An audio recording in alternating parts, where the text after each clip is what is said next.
Shalom, selamat pagi.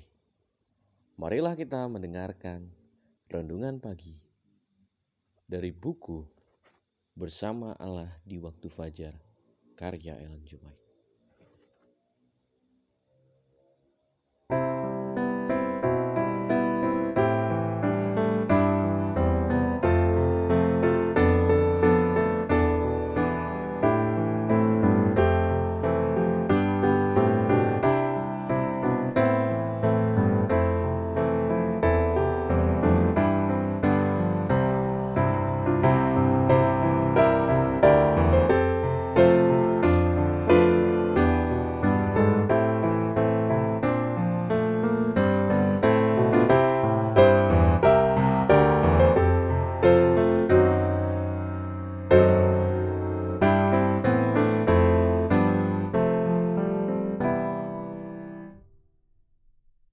Judul renungan pagi kita pada pagi hari ini, Pandang padaku dan kamu diselamatkan. Ayat inti kita terdapat dalam Yesaya 45 ayat 22. Berpalinglah kepadaku dan biarkanlah dirimu diselamatkan, hai ujung-ujung bumi. Sebab akulah Allah dan tidak ada yang lain. Kita berdoa. Bapa kami dalam surga, Tuhan yang baik, di pagi hari ini ya Tuhan, sebelum kami memulai hari kami datang kepadamu ya Tuhan dengan kerendahan hati, meminta kiranya Engkau memberkati kami dengan firman-Mu pada saat ini, sehingga dapat menguatkan kehidupan kami dan memahami bahwa pada saat kami mandang-Mu, kami akan mendapatkan keselamatan. Kami serahkan kehidupan kami dalam nama Yesus berdoa. Amin. Rencana keselamatan yang diadakan surga cukup besar untuk mencakup seluruh dunia. Allah rindu mengembuskan nafas kehidupan kepada manusia yang tidak berdaya.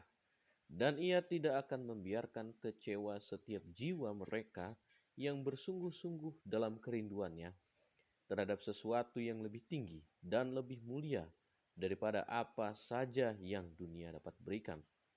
Secara tetap ia menyuruh malaikat-malaikatnya datang kepada mereka yang sementara dikelilingi oleh keadaan-keadaan yang paling mengecewakan. Berdoa dengan iman, mencari kuasa yang lebih tinggi daripada diri mereka sendiri, sehingga mereka dimiliki oleh kuasa itu, dan yang mendatangkan kelepasan serta damai. Dengan berbagai macam cara, Allah menyatakan dirinya sendiri kepada mereka dan akan menempatkan mereka dekat dengan jaminan-jaminan yang akan memantapkan keyakinan mereka pada Dia yang telah menyerahkan dirinya sendiri menjadi penebus untuk semua manusia, supaya mereka menaruh kepercayaan kepada Allah dan tidak melupakan perbuatan-perbuatan Allah, tetapi memegang perintah-perintahnya. Alfa dan Omega jilid 3 halaman 309 dan 310. Dalam kehidupan ini kita baru saja mulai mengerti tema ajaib penebusan. Dengan pengertian yang terbatas, kita boleh memikirkan dengan sangat bersungguh-sungguh kehinaan dan kemuliaan kehidupan dan kematian, keadilan dan belas kasihan yang bertemu di kayu salib. Namun walaupun kita menggunakan kuasa pikiran kita sekuat tenaga, kita akan gagal untuk menangkap arti sepenuhnya.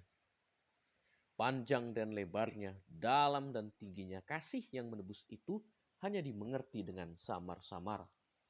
Rencana penebusan tidak akan dimengerti sepenuhnya, meskipun pada waktu umat yang ditebus itu melihat sebagaimana mereka dilihat dan mengetahui sebagaimana mereka diketahui. Tetapi sepanjang zaman kekekalan, kebenaran baru akan dibukakan terus-menerus kepada pikiran yang penuh dengan kekaguman dan kesukaan. Meskipun kedukaan, kesakitan, dan pencobaan dunia telah berakhir dan penyebabnya telah dibuangkan, umat Allah akan selalu mempunyai pengetahuan yang jelas mengenai harga keselamatan mereka. Alfa dan Omega jilid 8 halaman 686 dan 687.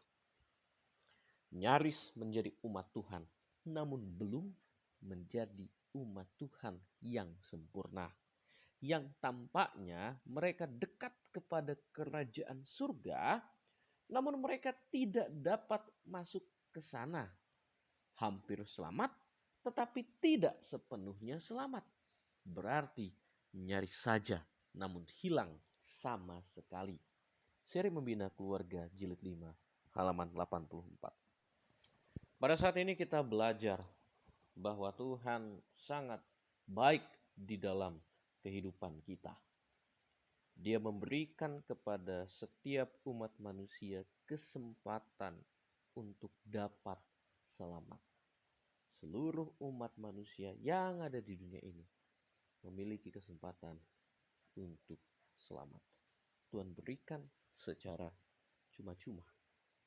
Dan pada saat kita melihat bagaimana luar biasanya berkat yang Tuhan telah berikan karunia ini, maka kita tidak akan mampu untuk memahami betapa luar biasanya karunia-Nya ini.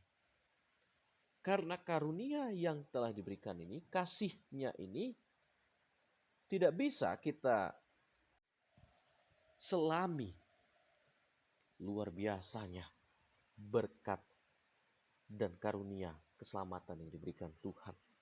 Karena melalui salib ada kematian, namun dengan kematian itu diberikanlah kehidupan kepada setiap manusia. Di dalam salib ada keadilan. Dosa akibatnya adalah mati. Namun ada juga belas kasihan. Kalau percaya kepada Tuhan, maka akan mendapatkan keselamatan melalui kasih-Nya itu. Jadi salib adalah gambaran di mana luar biasanya kemuliaan dan kasih sayang Tuhan kepada setiap manusia. Dan pada saat kita pikirkan secara dalam, kita tidak akan bisa mengerti dengan baik. Karena sangat luar biasanya kasih daripada Tuhan. Rencana ini tidak dapat kita mengerti dengan sepenuhnya. Karena pada saat kita mencoba untuk mengertinya, kita akan semakin sadar bahwa kita manusia yang berdosa dan Tuhan yang sangat maha pengasih menyelamatkan kita umatnya. Dan kita harus memahami juga, pada saat kita sebagai umatnya yang telah ditebus, Tuhan nyatakan kasih-Nya kepada kita. Kita harus ingat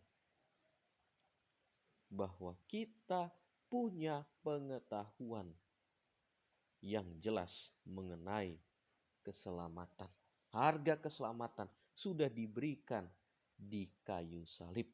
Pada saat kita memandang pada Tuhan, maka kita akan diselamatkan. Namun jangan sampai kita nyaris selamat. Jangan sampai kita seperti di paragraf terakhir renungan pagi kita, nyaris menjadi umat Tuhan, tetapi belum menjadi umat Tuhan yang sempurna. Kita harus menjadi sempurna sama seperti Tuhan. Kita jangan sampai tidak dapat masuk ke dalam kerajaan surga. Tapi kita harus selamat dengan memandang kepada Yesus, melihat bagaimana rencana keselamatan yang luar biasa, dan kita menuruti perintah-Nya. Kiranya kita dapat memahaminya dengan baik, dan Tuhan memberkati kita. Kita berdoa.